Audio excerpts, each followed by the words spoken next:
तर आज फायनली आम्ही जिम पक्कीच केली. तर मग इथंच प्राधिकरणमध्ये जिम बघितली होती आम्ही. हे आमचा ब्रॉक लेसनर बघू शकतात. मग जिम वगैरे बघून झाल्यानंतर भूक लागली होती म्हणून नाश्ता करायला आलो होतो. साऊथ इंडियन वगैरे खाल्लं आणि त्याच्यानंतर शाबू पोहे जे खायचं ते सगळं खाऊन टाकलं. मग इथं बघू शकता आमची मीटिंग चालूच होणार आहे. काय म्हणजे उठता बसता सगळ्या मीटिंगच राहतात. त्याच्यानंतर खाऊन पिऊन झाल्यावर आवरून वगैरे घेतलं होतं मी. आता जायचं आहे आज भोसरीला आम्हाला. भोसरीलाच कॉल वगैरे असतात. बघू शकता वातावरण एकदम खतरनाक झालं आहे. पण वातावरणाचा भरोसा नाही. इकडे आमचे कमांडो पण रेडी झाले होते सोबत यायला. मग काय निघालो भुरभुरभुर करत. वाटत जाताना बघितलं की बाबा इथं एक मोर्चा वगैरे चालू होता. काय माहिती कशामुळे. आणि मग फायनली आपण भोसरीमध्ये पोहोचलो होतो. हां, हे ट्रॅव्हल्स बघून तुम्ही ठरवू शकतात भोसरीमध्ये आलो आहे मी.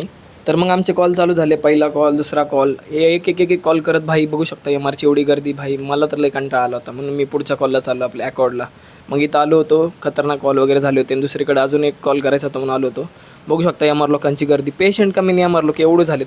आणि हे बघा हे सगळे म्हणजे रॉयल रंबलच चालू होतं आमच्या सगळ्या एमआर लोकांचं. आणि त्याच्यानंतर बघा म्हणजे आमच्या मित्रांनी आयडिया लावायची म्हणून काय केलं, आत्ता नाही गड्या खतरनाक विषय म्हणलं आता काय बोली लावावं लागते काय की. मग त्याच्यानंतर इथून झालं वगैरे दुसरीकडे आलो. इथं बी गर्दी लय. आता काय सांगावं, नुसतं गर्दीच गर्दी. भूक लागली म्हणून आता म्हणलं चला काहीतरी खाऊन घ्यावं, बघू पुन्हा.